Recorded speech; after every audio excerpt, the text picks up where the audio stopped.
You're listening to Scaling Up Services, where we speak with entrepreneurs, authors, business experts, and thought leaders to give you the knowledge and insights you need to scale your service-based business faster and easier. And now, here is your host, business coach Bruce Eckfeldt. Welcome, everyone. This is the Scaling Up Services podcast. I'm Bruce Eckfeldt. I'm your host. Today, I am speaking with Kirk Reynolds. And Kirk is founder, CEO of Discover Outdoors. We've known each other for a little while. Kirk has come to a couple of my programs, kind of looking at how do we effectively scale businesses. We've had a chance to get to know each other. I have a personal interest in the business. I'm a big outdoors fan, so I always love hearing what Kirk is doing and the various adventures and wonderful parts of the world that he's going off to or coming back from. But it's a fascinating business, and I think it's a great example, a great story around developing a services business. And I'm going to let Kirk talk a little bit about the nature of the business and what exactly he does. But I think for the audience today, I think it's some really great discussion around different types of services businesses, but yet the similar kind of challenges people have around scale. So Kirk, welcome to the program. Thank you for being here. Thanks so much, Bruce. It's really great to be with you and honored to be on the show. Thank you. Great. So why don't we just start? Give us a little sense of the background of business, your background, how you got into it. Like what was the founding kind of story for you? Yeah. So I moved to New York City from Missouri 15 years ago and loved moving to the city, was just absolutely obsessed with it, everything that it had to offer. But shortly after moving here, there was a realization that there's this disconnect with nature. And what I used to do in the Midwest and biking and running and hiking wasn't easily accessible here. And just so out of personal curiosity and interest, started exploring the areas all around New York City, which are amazing. Some incredible state parks, tens of thousands of acres of parkland are all around New York City for great hiking and biking and kayaking. And some of the best rock climbing in all of North America is just right hour and a half north of New York City. This started out as a hobby and a personal kind of obsession for me, which evolved into a business that started out just taking people out in a minivan and friends and developing like a short client list, so to speak. And it's actually hysterical. Like the first way of communicating with the mailing list was through a postcard. So literally going to a printer and I remember there were these blue little postcards, not even 3x5 because that was a little too expensive, but a little smaller, and just saying, here are the next 4 dates. Yeah. Thanks. And so pretty funny starting point to get this off the ground, but it's evolved, thank goodness, since then into our core is the same in that we're providing access to nature for urbanites. But we're also providing many different avenues for that. So whether you're an experienced outdoors person like yourself, or you're really new to the outdoors, there's a place for you to get started, a gentle hike or a more aggressive climbing trip. And then you meet people in our community that are doing things and they're setting goals that are a little bit higher than yours or really much higher than yours. And you get inspired by that. And so what we try to do is provide all kinds of options for you to find your path and to really challenging yourself through the outdoors. Yeah. And do you find, as the company has kind of grown and shifted and pivoted, how have you kept the kind of that focus on that purpose or that helping urbanites, get outdoors, have that outdoor experience? Like, how was that very clear for me from the beginning? Was that something that kind of evolved? Was it something that you had to kind of come back to again and again? Yeah, it's the answer is both. Like it was clear from the beginning, but any business has distractions, and I think most business owners are yes people. Like, yeah, I'll take on that challenge. I'll take on that opportunity, take on that new client. And I definitely fit that mold where we were asked by a partner to start a lot of singles hikes, and which on one hand they're very successful in terms of getting people in the outdoors, and it can be a very social environment and relaxed environment for people to get to know each other. It was just like a slight departure from who we were and why we do things. And we realized that nothing against the idea of singles in the outdoors. No bias against people who are not coupled. Yeah. Yeah, and it is very effective. for meeting people, but it just wasn't exactly true to who we were. Yeah. And so that's one example of like course correction, get back to really what we're about, and sticking to that. Yeah. And then, different kinds of trips, like, as a business owner, you want to be creative as possible and create new customers. Yeah. And, of course, a few times, and we started offering like shooting trips, go to like the shooting ranges, like with shotguns. Yeah. This was like in the first couple of years, and we realized it just didn't feel right to us, to who we were, like what we're actually trying to accomplish. Yeah. Pull back on that. So yeah, was there because I think this is it's a really interesting process, or a really interesting kind of challenge or crux that I think business owners get in, particularly entrepreneurs, the ones that are really like creative and lots of ideas. Like, how do you know when the shooting trip? Sometimes it's hard because it can be quite successful. You can get great feedback. People are really interested. How do you know that it's not on that brand? Like, was it a gut thing? Was it what was the feedback that you had, or what was the? Yeah, that's a really great question, because it's never totally clear in the moment. It's always clear looking back years later. Yeah. Right. In the moment, it felt like a gut thing, like something isn't aligned here. And then when you hear other people talk about your business, like, oh, you're the shooting business. Oh, you're the singles company. Like, oh, wait a second. No. That's not who we are. I like that idea, though. It's almost like you want to take the event, or you want to take that thing and say, okay, how are people going to refer to it as? And is that what I want? Well, like, what's the impression I'm going to make on the new customer, on the prospect, on the people that I'm not working with yet? And how are they going to see me if this becomes a key event for us? Exactly. I remember early on, maybe 5 years into it, I went and pitched REI. And we're going to blow up REI in New York, and we're going to expand all over the country and then do worldwide trips with you. And it's going to be the best thing that you ever got your hands on. Yeah. And lady sitting across the table, she goes, "Don't you do singles hikes?" Aren't you the single hike company? You're the single hike company. And inside, I'm just like raging, like, no, we're not the singles hike company. But that's her perception, and that's the message that we have put out into the world. And that I remember now, like, that was the defining moment. Like, pull the cord on that. Yeah. And again, nothing wrong with singles. Yeah, singles can come, but we're not. That's not the focus. That's not what we want to create. It's not what we want to create the brand around. I think that's a tough one. And so do you feel that comes up again and again? Is that something that you struggle with, or that comes up today? Or is that something that was kind of early it was more of a challenge, and today it's pretty clear and it just naturally happens? I think it was more of a struggle early on. Absolutely. And also, as a newer, younger entrepreneur, there's a lot of things driven by ego. And ego drives you to say yes to everything. Mm-hmm. And so I think having made those decisions and those mistakes, and now being clear on how we make those decisions, it is no question, it's a lot easier to stay the course. Yeah. That said, you don't want to get in a rut, right? You don't want to limit your creativity and think, all right, I've done all these mistakes. I've made them all before. Now I know exactly where I'm going. And then now you have tunnel vision on where you are, and you miss opportunities. Yeah. And you limit yourself from great potential. So are there any So how do you do that? So is there a process that you have? Do you have like a part of your meeting where you're talking about crazy new ideas? Is it just, do you have filters that you use? Is there a checklist that says, okay, we only do programs that meet these 5 key things, and if it fits these 5 things, then it's on brand. If it's not, it's off. Like, what's your I wish every meeting was like a workshop with Bruce.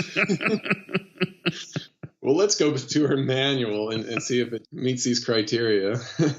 Not even close. I think if we have a new opportunity, we talk it over as a team, and we talk gut feeling. We talk about, we do reference who we are and what our goals are, what our vision is for the company. So there is some truth to what you're saying in that what we execute, but it's far from a 5-point criteria list. And Yeah, I think because we've had those experiences now, it's easier to say, well, this is what it felt like when we made this decision and it didn't work out. We don't want to make that mistake again. And so Interesting. Yeah. yeah. Do you have like that's going to be one of those things, like you have stories, like examples of things that went awry or that went really well, and it's like, hey, is this going to be that whole kind of the history, the story, the lure inside of a company where people are kind of referencing things that have happened in the past as either examples of good outcomes or examples of bad outcomes, I think is fascinating. And I think it really goes to that, developing a culture is really about the stories that we tell and the experiences that we've had, and how do we use them as guiding tools and making better decisions going forward. Yeah. It's a really interesting one. Talk to me a little bit about the team, because I think that's the other thing that I'm curious about. The impression that you gave in terms of how that kind of plays out now is that there's some kind of team discussion around it, or at least conversation. How does that play out?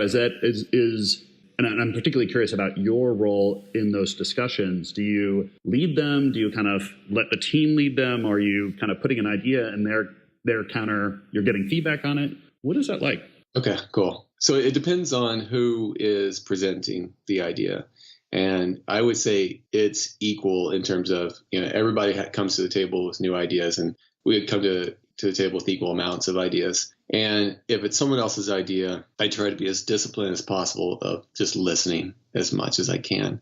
I'll ask questions and let the team talk it through. But my nature and my objective is just to sit back and let that discussion happen. One, I learn more that way. That's a great reason for me to just listen. Two, I think it's really interesting to watch a team work through something together without me. And, the name of this podcast is about scaling. And if you're going to scale your business, you can't always be in the middle of these decisions, right? And so if you can empower your team to talk through things, argue, debate, and reach the discussion without you, then I think you're doing a good job as a manager. So and I think creativity and new ideas is the crux of every business, especially in service business. And so keeping that a very positive, it's okay if we make mistakes, let's take a risk culture is really important. So I'm curious, when you're in the kind of idea development process, is there anything that you use to kind of either seed or generate or prompt ideas? Are you getting like customer feedback? Is there a tool that you use of any sorts? How does that happen? Do you have an idea generator that you crank that spits things out? We're lacking ideas. Let's go to our tool. So ideas come from, number one place, I would say, come from problems. And so anytime we have a challenge with partners that we work with or guides or we screw something up on a trip, that we always try to take time and reflect on us. Like it's not an isolated incident that just happened between a guide and a client out on a trip. Like what was our role in setting up this thing to happen? So by reflecting on those things and working through problems, inevitably there is like a beautiful thing on the other side of that problem. And it takes time and we'll work through it. But that's our number one place for creativity and new ideas. That's poignant. I like that idea. It's really through our challenge, through our obstacles, come the epiphanies, come the innovation. Absolutely. It's a great source, and it's a great, I think, just a mindset. Yeah. Approach to that. We also So we have a significant community of outdoor enthusiasts that comes out on trips with us, and so trying to engage them with new ideas. Sometimes it works, sometimes it doesn't. We recently did this competition to get them involved in how we're going to decide what our newest line of international trips are going to be. And so we built off the idea of March Madness, and we set up a tournament. And so we did Sweet 16, the best 8 trips and the best 8 trips going head to head. And every day people would vote. Yeah. And so Morocco versus Alaska. Okay, Alaska won. Yeah. The Alps versus Utah. Well, the Alps won. And then they go head to head. And it was a lot of fun. And it's just something like, will this work? Who knows? Yeah. But we did get a ton of engagement. And now we have hundreds of people that are voting for a very specific trip. and say, essentially saying that I'd be interested in going on this. Yeah, exactly. Yeah. Well, so talk to me about sort of your ideal customer, core customer, that engagement. How is that played out? Because I think that particularly for services companies, it is so much about understanding who are these people that I'm serving, who are these people that I'm providing products and services to, and how do I understand their needs? How do I communicate with them? How do I get insights? What are some of the things you've learned over time? So in the beginning, we were targeting the 28-year-old male, the guy that would go out and kick ass climbing and really push his boundaries, exploring the outdoors. And then we realized the people that were actually coming out on our trips and loving the trips and embracing it the most were the 32, 33-year-old female. And it was very consistent. It wasn't like a few times this woman comes out on trips with us. I would say 2/3 to 3/4 of our participants are women, and they're coming out on trips alone. They're not even bringing friends. Yeah. And so we ask a lot of questions and dig deeper, like what is this about? And so we create some theories, and so we realized that women will invest more in a great experience. Yeah. A guy will go out and try to wing it himself and 9 times out of 10 fail. They don't ask for directions. Yeah, exactly. Won't ask for directions. They get lost the whole day. And, women just care about having a polished professional experience and will make the most of their time and will pay for that. And the guy will just try to wing it. And a good analogy is a couple goes on a ski trip for the first time. She will pay for a half day or a full day of lessons and then an amazing 4 days of skiing after that. He will go immediately to the black diamond and probably get injured. But if he makes it through, he's just going to be pissed. He's going to have a week of pissed off skiing. Yeah. And she's going to be, a much better skier by the end of the week. Yeah. And it's the exact same thing. It's the women that come out on our trips. It's not that they necessarily need a guide. They're very capable, very smart, very athletic, very motivated to challenge themselves and to do more. It's just they know there's a smart way of going about it. Yeah. And a very foolish way. Yeah. And so we love that. Now that we've identified that and we recognize that, like, oh my gosh, yeah, that's perfect. Yeah, it makes total sense. And we embrace that community now. Last year, we started a thing called Women in the Outdoors Week. And it's a week-long event. And our second annual Women in the Outdoors Week is coming up at the beginning of June. Little plug there. Yeah. And so it's a week long of professional women athletes coming in and speaking, telling stories. It's panels talking about issues of women in the outdoors. We'll have gear sponsors talking about like how they're trying to, develop clothing and gear that actually fits women. It's designed for women. Yeah. And just also like breaking down stereotypes. My own stereotype of what an outdoors person looks like has now changed because of my experience of what I see out there. And so breaking that down and giving women this safe place to talk to each other and explore and say, yeah, we are capable of doing more. Yeah. And in fact, and there are places where we're actually much more capable than men. Some of the best rock climbers I've seen on our trips are women. And it's just incredible to see. And so identifying who our core customer, if we can get back to business speak, and embracing that is absolutely been an enlightenment for us. Yeah.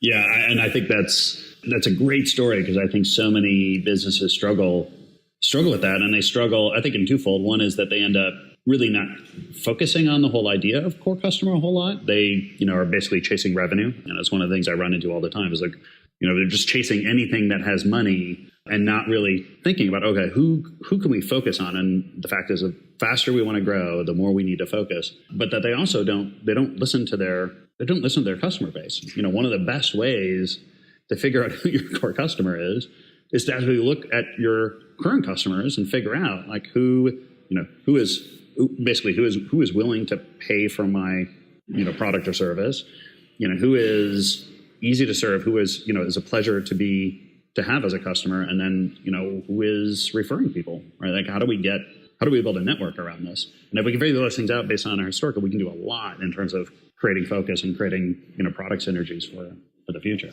And to add to what you just said, it's a lot more fun. It's a lot easier, and you're not like swimming upstream, trying to find some other customer when you just embrace who's already loving your product and service and celebrate them. Yeah. And give more to them. Life gets a lot easier that way. Yeah. It's like, it feels like you're actually you're in the flow rather than fighting the stream. So I did want to circle back on the whole team and how to build a group around you. And I think one of the other challenges that I see quite a bit is on the actual sort of leadership team side, employee side, partners, things like that. Like, how do you find the right talent? How do you develop that talent? How do you retain it? How do you make sure that you've got the right people in leadership positions? To the extent that you've got partners and things like that. What have you found as being kind of lessons learned and things that have worked well for you? Yeah. So lessons learned that, when we're looking for guides and people in our administrative roles, passion for what we do, belief in what we do is by far the most important thing. Everything else, all the outdoor skills are trainable. Yeah. And in fact, if somebody comes to the table, and this has happened quite a few times in interviews, they come to the table like, I'm an expert kayaker. I've got 10,000 hours under my belt, and I've done all these great things. It's almost a turn off. Yeah, exactly. It's like ding ding ding warning. Yeah, it's all about I'm thinking to the interviewer, like, it's all about you, isn't it? Like your greatness and in a service business especially, it's an outward looking mindset. It's very selfless. Guides on our team work really hard to not have the glory. And we preach this a lot, especially our bigger trips like Mount Kilimanjaro. It's not our summit. As much as we want to be on top of that mountain and look at the sun coming up with the clients, if it's not meant to be, if you're meant to be back with someone that's struggling or having a bad day or need a turnaround with them, that's what we do. Yeah. And you'll go all the way to Tanzania and work your ass up to get like 90% of the way there, but your job is to turn around. Yeah. Oh, I got tingles on that one. Just that idea that core value. Like, I can see the core value of it's not your summit. As a guide, it's their summit. It's their summit, and that's a huge mental shift or a huge kind of mindset idea that I could see how it could be so decisive. Like you within minutes knowing in an interview whether this person embodies that idea or not. It's so easy for that information to come out just by asking a few questions and personal stories, and it's pretty easy to see who wants to serve and who wants to just to be outside for their own benefit. And it's really, honestly, it's great to hear from our clients who go out with competing companies, and they'll tell the stories of like, this is an actual story, by the way, where their guide said, all right, you can't go any further. That's fine. Wait here. I'm going to go to the summit and I'll be back in an hour. Yep. And I can see it. Then in that actual story, that the client just went down by herself. And then, the guide spent the rest of the day trying to find her and finally connected. So it wasn't a horror story, but just like the nerve and like honestly, in a service business, the bar is so low. Yeah. Right? Yeah.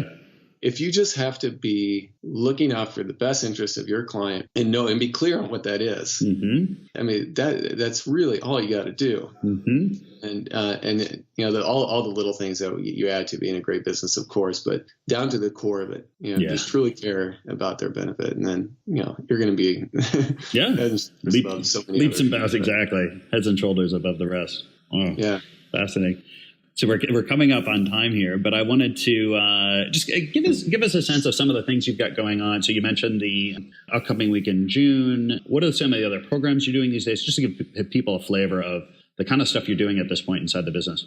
Cool. Yeah, thanks for asking. So thanks for asking. So for our local trips, we do day trips to multi-day trips in the Northeast. So everything from day hiking, rock climbing, kayaking, all the way to backpacking trips throughout the Adirondack Mountains, summiting Mount Washington in New Hampshire, going to Vermont and down to Shenandoah. And then we do domestic and international trips, everything from hiking in the Canadian Rockies, backpacking through the high Sierras.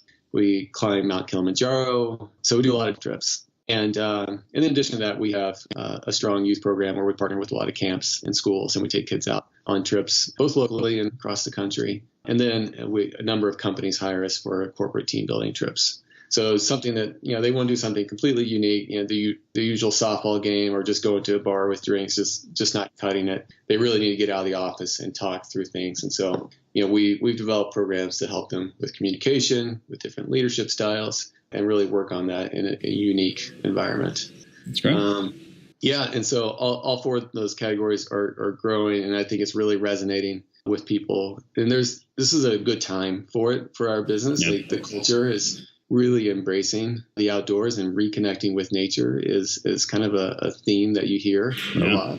Statistics for the number of people camping is going through the roof across the country, which amazing. Yeah. Simultaneously there's this trend of luxury and glamping, and for those that don't know, it's like luxurious camping. Yeah. But there's also just this getting back to who we are, and like thinking about our childhoods of going to the national parks with your family and camping out, and really wanting to reconnect with that. I think we've drifted away from that, but there's absolutely a strong trend to going back to those roots. And thank goodness we're positioned in a good place where we're riding that momentum and growth. Great, it's a good spot to be in. And best way to contact you if people wanted to know more about you, about programs, things like that. How do people get a hold of you? Yeah, absolutely. So our website is discoveroutdoors.com. And that's the best place you can see everything that's going on, big trip calendar, and join us on a trip. Awesome. And I'll make sure that the link is in the show notes so people can get a hold of that.